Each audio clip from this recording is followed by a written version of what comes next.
Olá a todos, meu nome é Maria Clara, eu sou integrante do grupo que ficou encarregado de apresentar o tema 4, né, que é Juiz de Garantias e o Modelo Inquisitório. Contradições ou solução? Vou fazer aqui uma breve exposição do assunto com vocês, que vai ser adensado com a fala das minhas colegas de grupo. As minhas colegas são a Ana Luísa, a Beatriz, a Rebeca e a Vitória Gabriela, que pouco a pouco vão ajudando a gente a construir um entendimento melhor sobre esse tema. Aqui a gente tem um breve cronograma da nossa apresentação, em que a gente vai tratar do papel do juiz de garantias, das suas atribuições, obstáculos à sua implementação e, por fim, o posicionamento do grupo sobre esse tema que é tão polêmico e que divide opiniões doutrinariamente. Primeiro, a gente vai começar tratando dos sistemas processuais penais, né? Porque é importante entender esse histórico e esses modelos para que a gente possa, por fim, entender de fato a figura do juiz de garantia. Então, tomando como base a doutrina do Aury Lopes Júnior, a gente pode começar a analisar essa temática a partir da compreensão desses sistemas e da estrutura desses sistemas, né?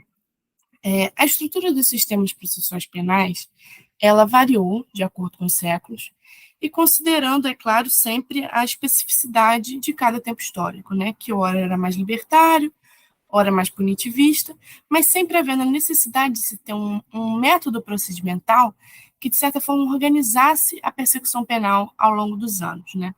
O primeiro dos sistemas que a gente vai analisar aqui é o inquisitório, que predominou até o final do século XVIII, em alguns países até o início do XIX, e que tem esse nome muito em função do que se chamava de Tribunal da Inquisição, né, ou de Santo Ofício.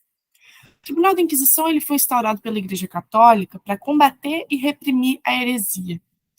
Inicialmente, ele era composto de fiéis que fossem reconhecidos como os mais íntegros, como os mais participativos naquele núcleo, e esses fiéis eles tinham um dever, né, que era o dever de fiscalizar e de comunicar à igreja qualquer que fosse o desvio que eles percebessem dos ditames eclesiásticos. Depois, com o aprimoramento desse tribunal, com a complexificação histórica, né, passou-se a ter o que a gente chamava de comissão mista, que era um órgão, dessa vez já previamente designado, que cumpria a função acusatória, né, investigatória. A questão desse sistema, a grande questão desse sistema, né, que a gente precisa analisar, é a concentração de funções na mão do julgador. Com tanto poder, aquele que julga acaba sendo também o que tem os poderes instrutórios, né? Então fica totalmente inviável a possibilidade de dialética no processo, de exposição do contraditório. O que isso quer dizer, né? Que aquele que busca a prova vai julgar, tomando como base a prova que ele próprio produziu. E isso mina qualquer possibilidade de imparcialidade por parte desse juiz.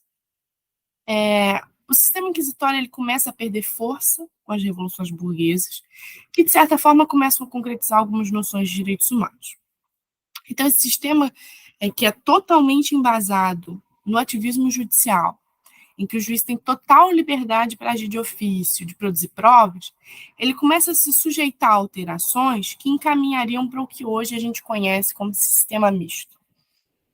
Acontece que, assim, conforme foi descrito pelo Aury Lopes Júnior, o entendimento de um sistema misto, ele é, nos termos do Aury, né, ele é um reducionismo ilusório, já que todo sistema vem de uma relação dialética histórica, portanto ele é misto, né? Não há possibilidade de um sistema puro, todo sistema, de certa forma, é misto. Então, o sistema misto ele seria aquele que conteria características do sistema inquisitório, que foi esse que eu apresentei aqui muito brevemente, e do sistema acusatório, que é o que eu vou tratar agora. O sistema acusatório ele preconiza pela separação das figuras do acusador e do juiz, né? Separando aquele que produz as provas e acusa daquele que haveria de julgá-las, né? Diferentemente do modelo inquisitório, que a gente viu que isso é completamente concentrado. Outro grande avanço, né, se acho que a gente pode tratar assim desse sistema, é que o réu agora ele pode ser efetivamente considerado um sujeito de direitos, né, passível de ser defendido, né, de produzir as próprias provas, e não apenas um objeto que se submetia à verificação do juiz inquisidor. Então, passa a ser coerente a gente começar a falar na existência de partes no processo, né? Já que antes não havia separação clara entre as atribuições e competências de cada membro, e agora pode-se falar em uma repartição de interesses, né? De uma representação que permite essa classificação separando réu e defesa, acusação e julgador.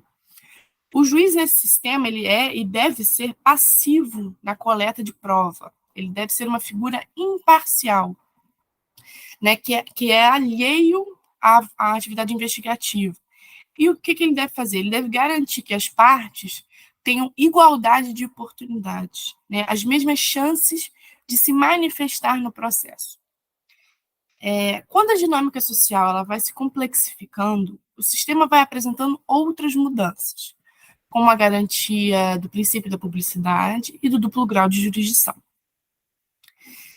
No Brasil hoje, entende-se assim, majoritariamente, que o sistema acusatório ele foi implicitamente estipulado pela Constituição Federal de 1988. Um exemplo disso é, por exemplo, quando se trata da competência dos órgãos julgadores, né? Isso fica um pouco mais claro quando a gente analisa o artigo 102, inciso 1º, que estabelece a competência do Supremo Tribunal Federal, que propõe, o que esse artigo propõe? Ele propõe que compete ao STF processar e julgar, né? Ele faz essa delimitação clara, de que está para além de seus poderes a coleta de provas e a acusação. Isso também, evidentemente, se estende aos outros tribunais superiores e aos demais órgãos de prestação jurisdicional. A Constituição de 88, ela determina ainda que o Ministério Público, no artigo 129, ele deve ser o detentor da função de promover a ação penal pública. Então, a Constituição ela dá essa tarefa explicitamente ao Ministério Público e em dando essa tarefa, ela afasta isso dos órgãos de prestação jurisdicional. Então, o Ministério Público ele tem a função constitucionalmente estipulada de acusador, né? No artigo 5º da mesma Constituição, a gente também pode observar que se faz questão de explicitar a importância dos princípios do contraditório, da ampla defesa, do devido processo legal, isonomia processual, presunção de inocência.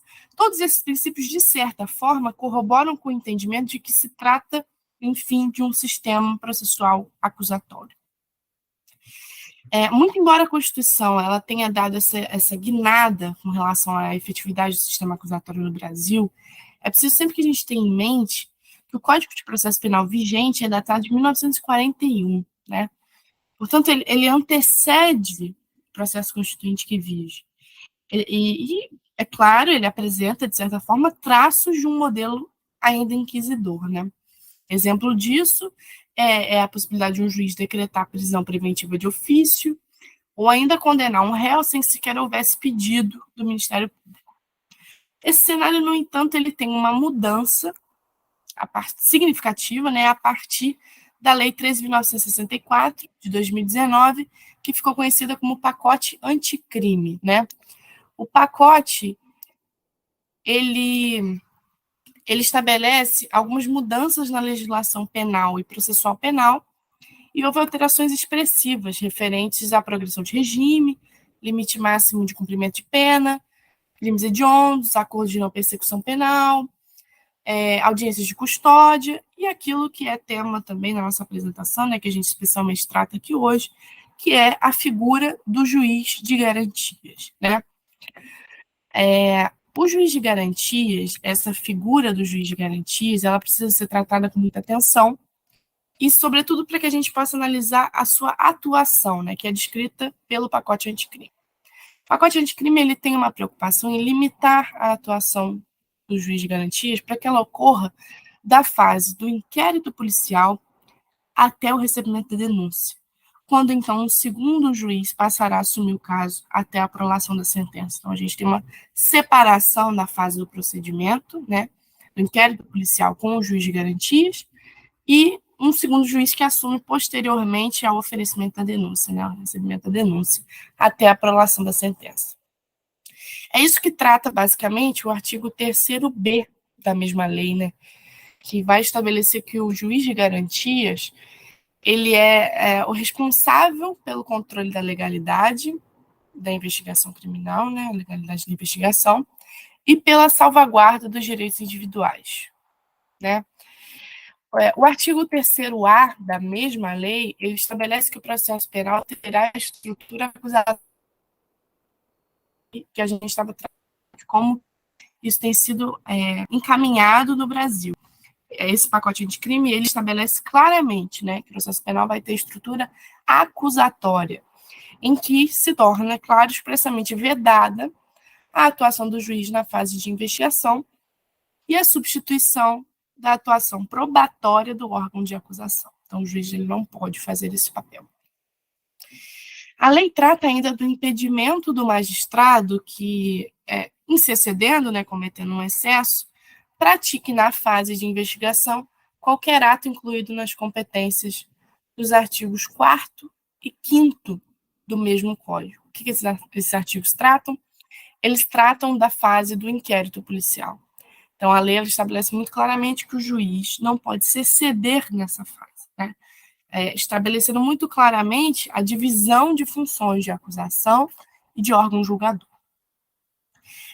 Agora eu vou passar a palavra para minha colega, para que a gente possa entender melhor as atribuições do juiz de garantia e como que ele se efetiva na prática, tá bom? Um abraço a todos. Olá a todos, eu me chamo Vitória e após a colocação impecável da minha colega Maria Clara, eu vou estar trazendo para a apresentação, dando prosseguimento e falando com vocês sobre as atribuições do juiz de garantias, que está prevista a partir do artigo 3º-B do Código de Processo Penal. E aí eu vou destrinchar até o inciso 13, e em seguida a minha colega Ana vai estar falando sobre os demais incisos. É importante lembrar que a competência do juiz de garantias ela é definida pela fase de persecução penal, em que aquele magistrado se encontra, e trata-se de uma espécie de competência funcional por fase de processo, ou seja, vai depender se aquele processo está numa fase de investigação criminal, que é aquela fase da instauração da investigação até o recebimento da denúncia, que vai ser competência do juiz de garantias, e a fase judicial, que é aquela fase após o recebimento da denúncia, ou queixa, que vai ser competência do juiz de instrução e julgamento. Bom, antes de continuar e adentrar e destrinchar inciso por inciso, é válido a gente lembrar que com a concessão da liminar da medida cautelar nas ações diretas de inconstitucionalidade número 6.298, 6.299, 6.300 e 6.305, relatados pelo ministro Fux, que questionam a inconstitucionalidade da Lei 13.964 de 2019, suspendeu-se, então, a eficácia dos artigos 3º-B, C, D, E e F do Código de Processo Penal, que disciplinam, né, a atuação desse juiz de garantias. É importante lembrar aqui que esses incisos, né, esses artigos permanecem em lei, no entanto, a sua aplicação está suspensa. E esse ponto aqui, as minhas colegas vão tratar mais aprofundadamente no decorrer da apresentação. Entrando agora no nosso artigo 3º-B, a gente tem no caput que o juiz das garantias ele é responsável pelo controle da legalidade da investigação criminal e pela salvaguarda dos direitos individuais, cuja franquia tenha sido reservada à autorização prévia do Poder Judiciário, competindo-lhe especialmente, e aí a gente vai destrinchar inciso por inciso, mas aqui é importante a gente lembrar que o juiz de garantias ele é aquele guardião da legalidade e da eficácia das garantias constitucionais que são exigíveis naquela fase pré-processual. E aí a gente tem, no inciso 1, receber a comunicação imediata da prisão nos termos do inciso 62 do caput do artigo 5º da Constituição Federal, que fala que a prisão de qualquer pessoa e o local onde ela se encontra serão comunicados imediatamente ao juiz competente e à família do preso ou à pessoa que ele indicou. 2. Receber o auto da prisão em flagrante para o controle da legalidade da prisão, observando o disposto no artigo 310 desse Código. Então, o juiz de garantias vai analisar se lhe cabe um relaxamento da prisão, se ele vai converter aquela prisão em flagrante em uma prisão preventiva ou se ele vai conceder liberdade provisória. 3. Zelar pela observância dos direitos do preso, podendo determinar que este seja conduzido à sua presença a qualquer tempo. 4. Ser informado sobre a instauração de qualquer investigação criminal, Ou seja, se instaurar qualquer investigação preliminar, seja um inquérito policial feito pela polícia ou um procedimento de investigação criminal feito pelo MP, deverá ser imediatamente informado ao juiz de garantias. 5. Decidir sobre o requerimento de prisão provisória ou outra medida cautelar, observado ao disposto no parágrafo 1º deste artigo. Aqui ele vai verificar se estão presentes os requisitos legais. 6. Prorrogar a prisão provisória ou outra medida cautelar, bem como substituí-las ou revogá-las, assegurando, no primeiro caso, o exercício do contraditório em audiência pública e oral, na forma do disposto neste Código ou em legislação especial pertinente. Aqui é importante lembrar que ele trata da prisão temporária, né, que tem aquele prazo máximo de duração, que está previsto lá na Lei 7.960, de 89. 7.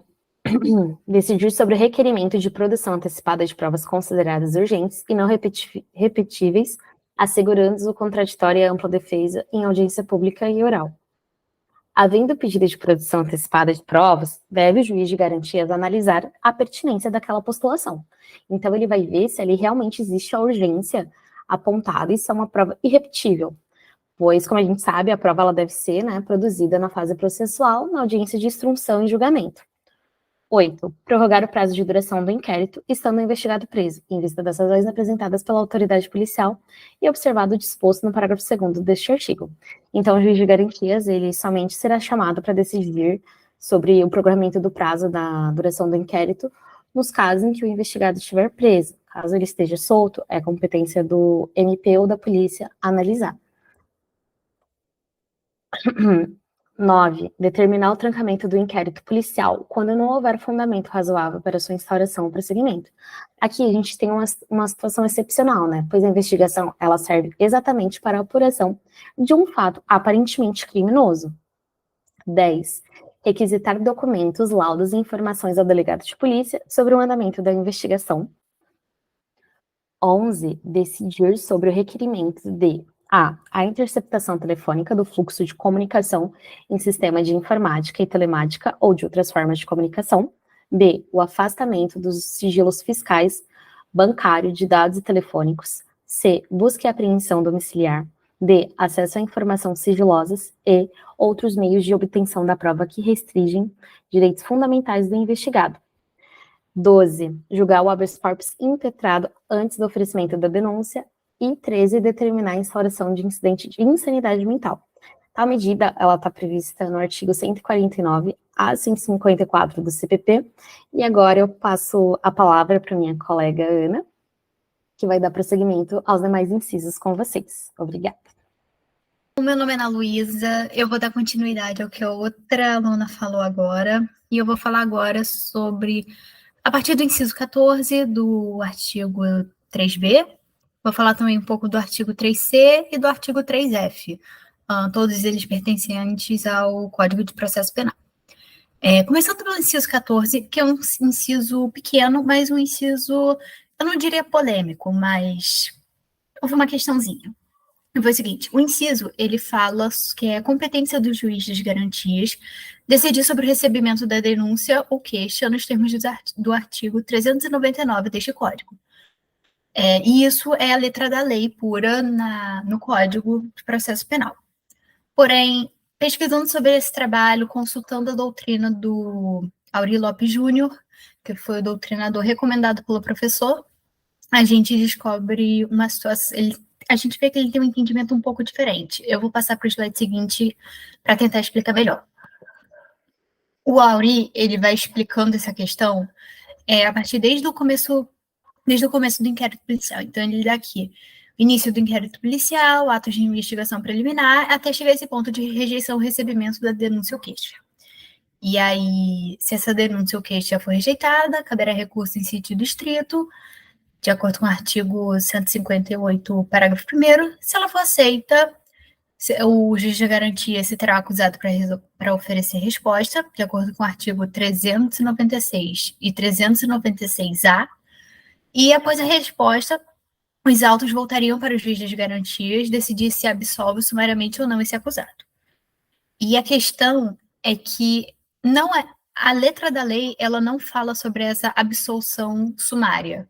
Ela fala apenas sobre o artigo 399. O artigo 399, ele fala sobre recebimentos de denúncia mesmo, e fala que após o recebimento, o juiz vai designar o dia e a hora da audiência e vai intimar o acusado, Ministério Público e outros órgãos, pessoas que deverão ser intimados.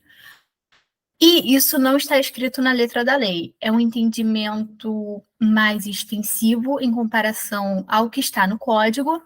E eu quis trazer porque foi um material que foi analisado, queria trazer essa discussão, mas eu não posso dizer que essa é a visão majoritária. Eu não sei, justamente por ser uma questão mais expansiva, não dá para dizer que esse é o entendimento majoritário acerca do inciso 14. Porque o inciso 14 mesmo fala que é nos termos do artigo 399, e o Auri entende que é até o artigo 399. E isso causa essa divergência.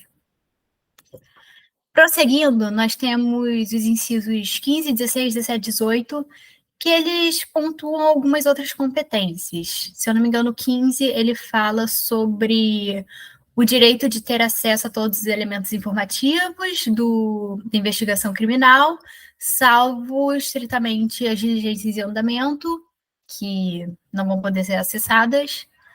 O 16 fala sobre a competência do juiz em deferir pedido de emissão de assistente técnico para acompanhar a produção de perícia, é o juiz de garantias, no caso, que vai deferir se vai ser aceito ou não, deferir ou não, no caso. O inciso 17, ele fala sobre também essa competência dele homologar ou não o acordo de não persecução penal ou de colaboração premiada, quando formalizados durante a investigação, também é competência do juiz de garantias. E o inciso 18 é uma cláusula genérica, né, que fala de outras matérias inerentes às atribuições definidas no caput desse artigo. É uma cláusula genérica, mas não pode ferir o limite da ação procedimental. Agora a gente vai para os parágrafos. E o parágrafo primeiro, ele teve uma leitura anterior, que foi vetado, e agora a leitura vigente, que está em vigor, é a de que o preso em flagrante ou por força de mandato de prisão provisória será encaminhado à presença do juiz de garantias no prazo de 24 horas, momento em que se realizará a audiência com a presença do Ministério Público e da Defensoria Pública ou de advogado constituído, vedado o emprego de videoconferência. Já no parágrafo 2º, ele fala sobre você emendar o inquérito quando o acusado está preso. Segundo o artigo 10 do CPP, o inquérito policial terá 10 dias, e esse parágrafo 2º, ele dispõe que o inquérito pode ser emendado uma única vez por mais 15 dias, e que, se mesmo após esses 15 dias o inquérito não tiver sido terminado, a investigação não for concluída, a prisão dessa pessoa será imediatamente relaxada. O Auri também chega a comentar disso na doutrina, que ele fala que foi uma grande vitória que essa parte do código trouxe, porque ela estabelece um prazo muito bem definido e também estabelece uma sanção, caso esse prazo muito bem definido não tenha sido cumprido. Agora a gente vai para o artigo 3C. O artigo 3C, ele fala sobre a competência desse juiz de garantias, até onde que ele atua. E fala que abrange todas as infrações penais, exceto as de menor potencial ofensivo, e cessa com o recebimento da denúncia ou queixa na forma do artigo 399 deste Código. Eu quis destacar aqui só que infrações penais de menor potencial ofensivo, elas compreendem contravenções e infrações que a pena máxima seja de 2 anos. No parágrafo 1º, ele diz que, recebida a denúncia ou a queixa, as questões pendentes serão decididas pelo juiz de instrução de julgamento, ou seja, não é mais já do juiz das garantias. No parágrafo 2º, ele fala que as decisões proferidas pelos juízes de garantias não vinculam o juiz de instrução e julgamento, que, após o recebimento da denúncia ou queixa, deverá reexaminar a necessidade das medidas cautelares em curso num prazo máximo de 10 dias. Isso também foi uma outra inovação que o Auri elogia bastante, justamente por estabelecer esse prazo e a necessidade de reexaminar as medidas cautelares. E também, se eu não me engano, ele chega a comentar que após esses 10 dias, eles terão que ser reexaminados novamente no prazo de 90 dias. Parágrafo 3º fala sobre... esse parágrafo grandinho, e ele fala, basicamente, ele fala sobre a contaminação entre juízes da garantia e os juízes de instrução e julgamento, né? Ele fala justamente o que não pode ser passado aos autos do processo para evitar que o juiz de instrução e julgamento seja contaminado com tudo que o juiz das garantias conseguiu, não é absorver, mas ele trabalhou, ele investigou na fase de investigação. Eu perdi o verbo, mas é basicamente isso. É para evitar que esse julgamento já tenha um pré-julgamento, ao invés de ser julgado simplesmente pelas provas. Mas tem uma ressalva aí, ressalvados documentos relativos às provas irrepetíveis, medidas de obtenção de provas ou de antecipação de provas que deverão ser remetidos para pensamento em apartado. No parágrafo 4º, tem também uma coisa que se relaciona ao parágrafo 3º, que é o amplo acesso às partes aos autos acautelados na Secretaria do Juízo das Garantias. As partes vão ter o livre acesso, porém, elas não poderão juntar esses elementos dos autos, justamente para que não haja uma contaminação.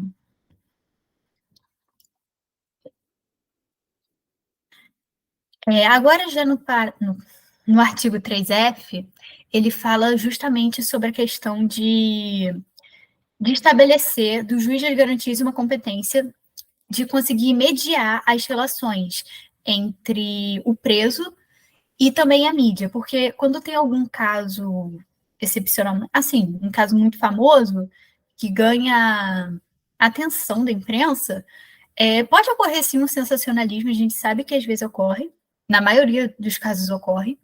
Então, o código ele diz que é dever do juiz das garantias assegurar um cumprimento de regras para evitar que essa pessoa presa ela passe por uma situação, eu não diria nem vexatória, mas é para preservar a imagem e dignidade dessa pessoa que foi presa.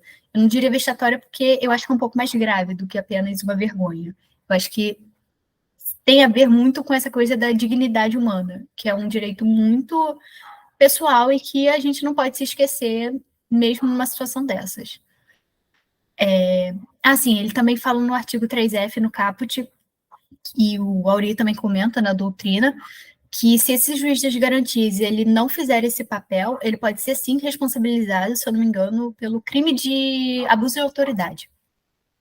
Já no parágrafo único, ele fala como que esse regulamento vai ser feito, para informações irem sim, para as pessoas terem acesso, as pessoas fora do inquérito, do processo, elas terem acesso, mas de uma forma que ainda seja preservada a dignidade e a imagem da pessoa que foi presa. Então, é por meio de regulamento, as autoridades vão disciplinar em 180 dias, modo pelo qual as informações sobre a realização da prisão, a identidade do preso serão transmitidas à imprensa, assegurados a efetividade da persecução penal, direito de informação e dignidade da pessoa submetida à prisão. Ou seja, é justamente essa mediação para conseguir fazer com que nada seja desrespeitado, tanto o acesso à informação quanto a dignidade da pessoa submetida à prisão. Agora eu vou passar para a Rebeca. Traremos à tona, a partir de agora, duas decisões para discutirmos as contradições que as normas que instituíram o juiz das garantias estão gerando. Ficaria a cargo de trazer ao debate os pontos mais importantes da decisão liminar proferida pelo ministro Dias Toffoli na medida cautelar na ação direta de inconstitucionalidade número 6.298, proferida no dia 15 de janeiro de 2020, que mesmo estando suspensa por decisão posterior do ministro Fultz, que será tratado logo adiante pela Beatriz, tem sua importância para entendermos como as controvérsias estão sendo tratadas pela jurisprudência, ainda mais por estarmos diante de um tema que gerou uma divergência interna no STF e tem gerado muitos debates, tanto na doutrina quanto em associações ligadas à magistratura. O primeiro ponto relevante que a gente decidiu trazer foi a análise sobre perspectiva formal, porque se alegou, né, na medida cautelar, que alguns artigos tratariam de matérias de competência do âmbito estadual e de competência do próprio Poder Judiciário.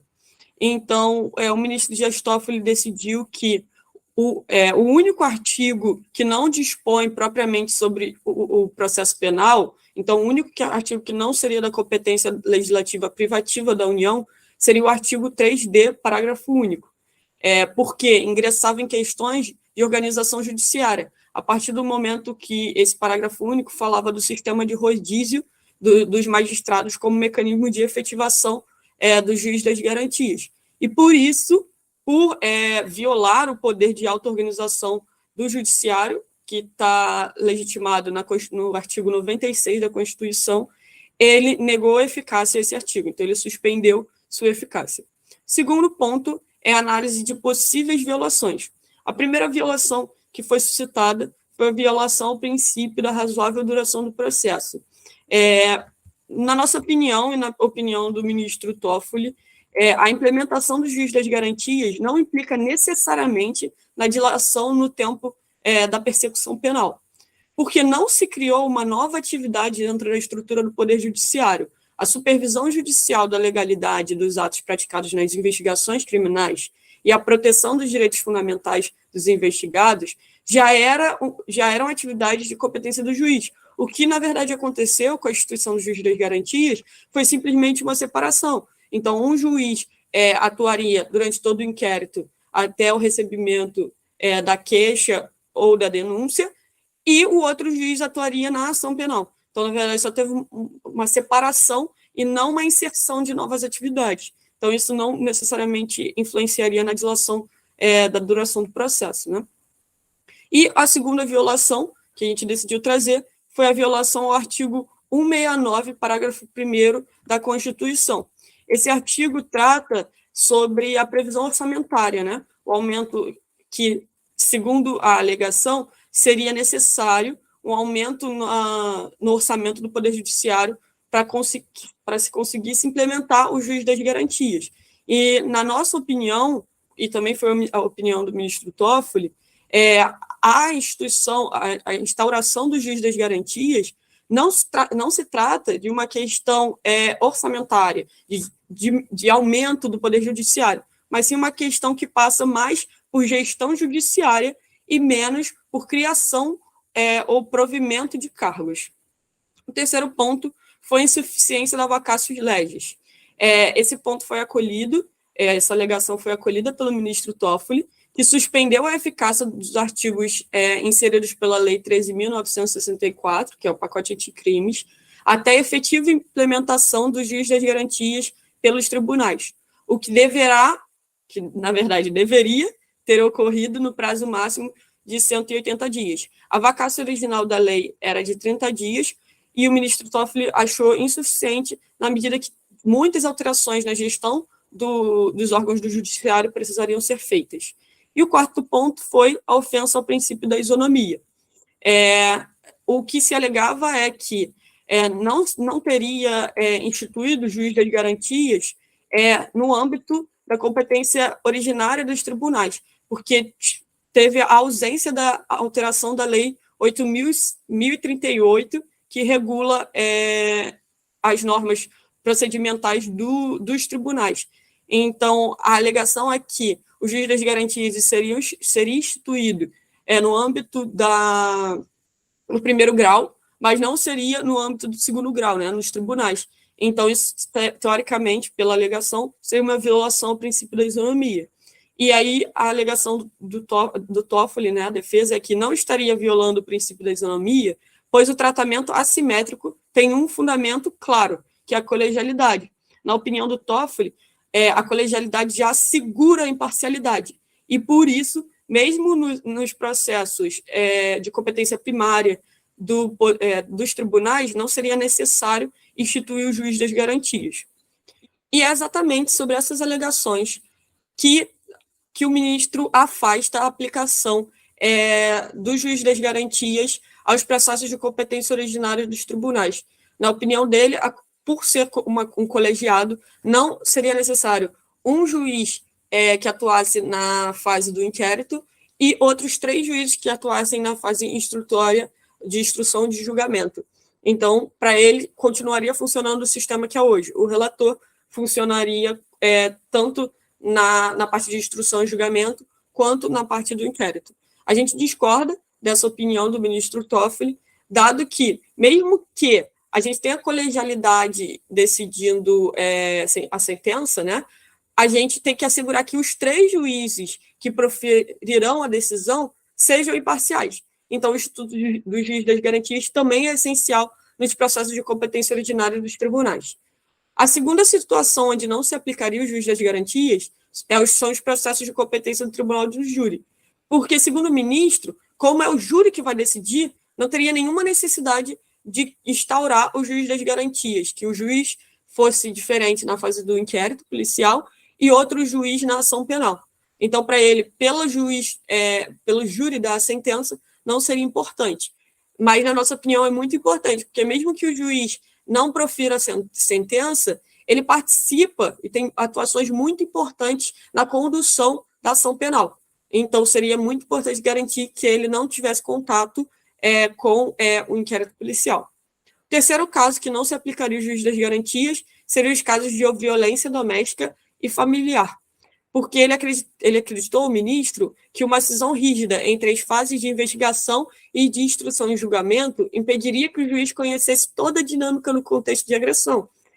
Mas não faz sentido para a gente isso, porque é exatamente isso que instituir o juiz das garantias visa, fazer com que o juiz não se contamine com as informações do inquérito. Então, para a gente, até nos casos de violência doméstica e familiar, seria necessário instituir o juiz das garantias.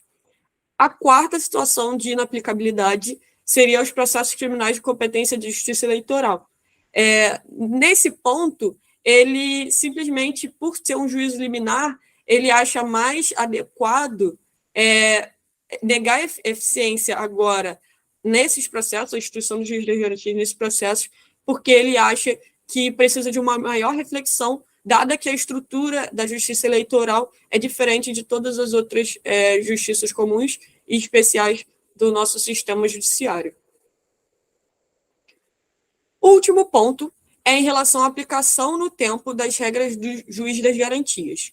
Na posição do ministro Toffoli, a incidência da nova lei processual é prospectiva e não retroativa. Não se aplicaria, portanto, a atos já praticados. As ações penais em curso não serão contempladas pela novatio legis processual. Na opinião dele, se a gente já tivesse na fase de instrução e julgamento, o juiz que tinha atuado na fase do inquérito policial continuaria atuando até a sentença.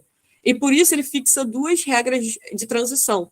No tocante às ações penais já instauradas, o juiz que atuou no inquérito atuaria até a fase da sentença. E quando ainda estivesse na investigação, quando a investigação ainda estivesse em curso, aí sim se instauraria o juiz das garantias. Esse juiz que já está na investigação continuaria a investigação até o recebimento ou não da queixa ou da denúncia e depois remeteria os autos a um outro juiz. A gente não concorda com o primeiro ponto e a gente trouxe a posição do Auri Lopes e do Moraes Rosa, que defendem o nosso ponto de vista em relação à aplicação do tempo das regras do juiz das garantias. A gente entende que a lógica do isolamento dos atos processuais. Então, se ainda tiver em curso a instrução e julgamento, a gente entende que os atos têm que ser anulados e tem que ser remetido a um outro juiz que não participou da fase do inquérito policial para que a instrução e julgamento seja refeita e, assim, possa chegar a uma sentença garantindo a imparcialidade, né, do juiz. E eu achei uma frase muito interessante que não há direito processual adquirido do Estado em manter normas restritivas de direitos, negando a eficácia imediata. Então, para a gente, o juiz das garantias, ele precisa, sim, ser respeitado de imediato, como o nosso Código de Processo Penal já diz, que as normas processuais penais serão implementadas de imediato. Agradeço e passo a palavra para Beatriz. Boa noite, eu vou falar sobre a ADI do ministro Fux, que revogou a outra liminar parcialmente concedida pelo ministro Dias Toffoli, que a minha colega Rebeca já explicou anteriormente. Um ponto muito interessante dessa ADI são os principais argumentos que fundamentam o posicionamento do ministro. Ele diz principalmente que a gente não pode desconsiderar que a criação do juiz das garantias não seria apenas uma reforma, mas refundaria todo o processo penal brasileiro e alteraria diretamente e estruturalmente o funcionamento de qualquer unidade judiciária criminal do país. Então, não é uma medida que pode ser simplesmente tomada de urgência. E, nesse ponto, ele questiona duas partes do dispositivo. Ele fala que, principalmente, teria um prejuízo à autonomia financiária e organizacional do judiciário. Isso porque ele divide em dois argumentos. O primeiro grupo de argumentos seria a ausência de uma dotação orçamentária e a ausência de estudo sobre o caso, sobre possíveis impactos, deixariam essa medida imprevisível, como ela de fato funcionaria na prática, e, além disso, iria contra a Constituição. A ausência de uma dotação orçamentária seria inconstitucional relativo aos artigos 99 e 169 da Constituição brasileira.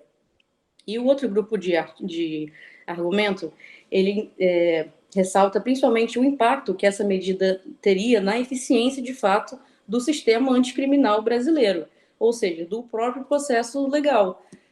Então, seria uma medida que ele fala que deveria ser melhor analisada antes de colocada em prática. O primeiro ponto que ele ressalta no argumento ele questiona a natureza desse argumento, porque ela seria a natureza seria materialmente híbrida, já que seria uma norma geral processual e uma norma de organização judiciária, e reclamaria a restrição do artigo 96 da Constituição. E, além disso, a implantação dos artigos 3º A a 3º F do Código de Processo Penal requer uma reestruturação de unidades judiciárias e redistribuição de recursos de materiais e humanos poucas vezes visto na história judiciária recente. Um modelo parecido seria quando teve a implantação do GCRIM, por exemplo, ou da Justiça Especial, mas teria que ser melhor avaliada. O primeiro grupo de argumentos fala sobre a dotação orçamentária. Ela viola, como já falei, os artigos 99 e 169 da Constituição, já que eles dizem, como você pode ver aqui no slide, eles exigem uma prévia dotação orçamentária para casos de realização de despesas e de gastos, tanto da União quanto de estados, Distrito Federal, e são os artigos que garantem, de fato, a autonomia orçamentária do Poder Judiciário. Então, seria, de fato, uma materialidade, seria uma inconstitucionalidade material. E, além disso, também tem uma clara violação do novo regime fiscal da União, que foi instituída pela Emenda Constitucional 95 de 2016, e o artigo 113, especificamente, fala do ato das disposições constitucionais transitórias, acrescentado por essa emenda constitucional, que falaria explicitamente que a proposição legislativa que crie ou altere despesa obrigatória ou renúncia da receita, etc., deve ser acompanhada da estimativa e do seu impacto orçamentário e financeiro, que não foi o caso do juiz das garantias, que de fato não teve essa estimativa, então deixou o Poder Judiciário meio que no escuro em relação a isso. E um segundo ponto possíveis impactos sobre o sistema anticrime na prática. Por quê? O sistema já é sobrecarregado, então ele, de fato, afetaria significativamente os procedimentos de cada juiz, de cada uma das unidades do sistema penal. O ministro Fux ele até dá o exemplo na própria argumentação, mostrando que um juiz, ele estaria impedido, um juiz titular numa vara criminal, estaria impedido de atuar quase que totalidade do acervo das sessões penais. Por quê? Ele muito provavelmente teria atuado na fase investigativa anterior a essa ação penal. Então, ele teria que passar para um segundo juiz que teria essas atribuições que iriam de encontro às suas atribuições que ele já tem. Então, seria uma grande desorganização, já que modificaria a atuação na unidade, não só do originário, mas como na alheia. E acabaria criando vários vácuos legislativos, já que, na prática, criariam-se 2 novos órgãos, o juiz das garantias e da instrução, por meio de uma regra de impedimento processual. Então, seria transferido ao Poder Judiciário o papel da área legislativa, que seria de realizar as tarefas legislativas. E, além do mais, voltando à dotação orçamentária, mais uma vez a gente vê uma corrupção dos poderes do judiciário, porque não seria um ônus ao Poder Judiciário delimitar em qual parte do plano orçamentário a gente vai poder usar os recursos que nós contribuímos sempre. Então, seria, de fato, um ônus ao legislativo e ao executivo, assim como a criação de novas leis para reger essa organização. No segundo grupo de argumentos, nós temos principalmente o impacto dessas novas funções aos valores constitucionais, que, de fato, lutam pela eficiência do microsistema processual penal, ou seja, eles abrangem, de fato, a operação dos mecanismos anticriminalidade. Os argumentos que são mais utilizados para defender a tese do juiz das garantias são do direito comparado e também da presunção dos prejuízos à imparcialidade dos juízes. E tem 2 pontos muito importantes. O direito comparado acontece que é muito comum ocorrer o cherry picking, que seria você delimitar semelhanças pontuais ao caso e convenientemente ignorar todas as contradições. Ou seja, você colocaria o sistema acusatório brasileiro no mesmo patamar de sistemas acusatórios de países que têm um maior desenvolvimento nessa área. Então, seria simplesmente falacioso você desconsiderar essas particularidades dos arranjos institucionais, da cultura política de cada um desses países, divergências contextuais, dissidências doutrinárias. Inclusive, é um ponto importante porque a própria análise do sistema acusatório brasileiro mostra que, diferente de muitos países, o Brasil tem uma jurisprudência, uma doutrina gigante sobre o princípio do devido processo legal. E essa garantia do devido processo legal é maior até no Brasil do que em outros países, como o esgotamento de todas as funções antes de você seguir para o encarceramento. Então, não poderia ser desconsiderado todos esses fatores na hora de comparar os sistemas acusatórios. E o segundo ponto desse segundo grupo de argumentos seria da presunção do prejuízo à imparcialidade dos juízes. O principal ponto seria a principal defesa do juiz das garantias nesse sentido seria referente às teorias das ciências behavioristas ou comportamentais, que, de fato, existem estudos que mostram que as pessoas, os seres humanos no geral, tendem a produzir vieses que prejudicam o exercício imparcial da jurisdição. Porém, seria uma falácia, novamente, aplicar esses estudos e presumir que todos os juízes recairiam exatamente nesse âmbito. E que seria mais audacioso ainda simplesmente sugerir o juiz de garantias, um segundo juiz para um processo, como uma solução para esses problemas. Porque a gente pode perceber que não necessariamente é a realidade do que acontece sempre. E seria até mesmo um tanto quanto falacioso da nossa parte assumir que a visão, o viés, seria acusatório e que levaria o sistema acusatório misto que nós temos a um sistema inquisitório, como é o que nós queremos evitar. Mas é interessante, chegando na última parte, o futuro do juiz de garantias, contradição ou solução, é interessante mencionar a opinião do grupo também, porque nós temos alguns contrapontos. Por exemplo, nós sabemos que, de fato, o viés acusatório ocorre sem, e a imparcialidade do juiz deve sempre ser garantida. Isso é um direito fundamental ao ser humano. Então, do devido processo legal deve ser respeitado. E a nulidade, a imparcialidade desse juiz é, de fato, uma coisa que afeta muito. E, além disso, no direito comparado, é muito utilizado os argumentos de Portugal, Itália e Alemanha, só que nós devemos também observar que temos exemplos mais próximos de nós, na América Latina, como o Uruguai, Chile, Paraguai. Então, nós podemos concordar que não seria cherry picking da nossa parte escolher apenas as semelhanças com os sistemas da América Latina, já que os sistemas latino-americanos, de fato, têm mais semelhanças com o nosso. Então, provam que o sistema de duplo juiz, porque lá eles não chamam de juiz de garantias, mas nós chamamos de duplo juiz. Funciona. Então, são contrapartidas aos argumentos do ministro Fux que o nosso grupo chegou a essa conclusão. E nós também trazemos um possível futuro. Não é certo ainda, até porque o tema continua conflitante no STF, divide opiniões, como vemos aqui na ADI, que o ministro Fux revogou a decisão liminar do Dias Toffoli uma semana depois que essa decisão foi divulgada. De qualquer maneira, nós temos uma possível solução, nós não, né? Mas a Justiça tem uma possível solução no formato do projeto de lei número 3.479, de 2021, de autoria do ministro Cezinho de Madureira, do PSD de São Paulo. Esse projeto de lei está tramitando agora na Câmara dos Deputados e ele propõe um período de 5 anos para implementar esse juiz de garantias no Poder Judiciário, para, de fato, ele começar a agir, porque no momento ele ainda está suspenso. E é interessante a fala dele, porque ele ressalta exatamente isso. As adversidades não comprometem a viabilidade da implementação do juiz das garantias, desde que feita de forma planejada e particularizada, o que requer tempo e serenidade. Ou seja, esse período de 5 anos seria o suficiente para organizar a dotação orçamentária e também solucionar os vieses que foram trazidos à tona, tanto pelo ministro Fux quanto pelos autores da ADI originalmente.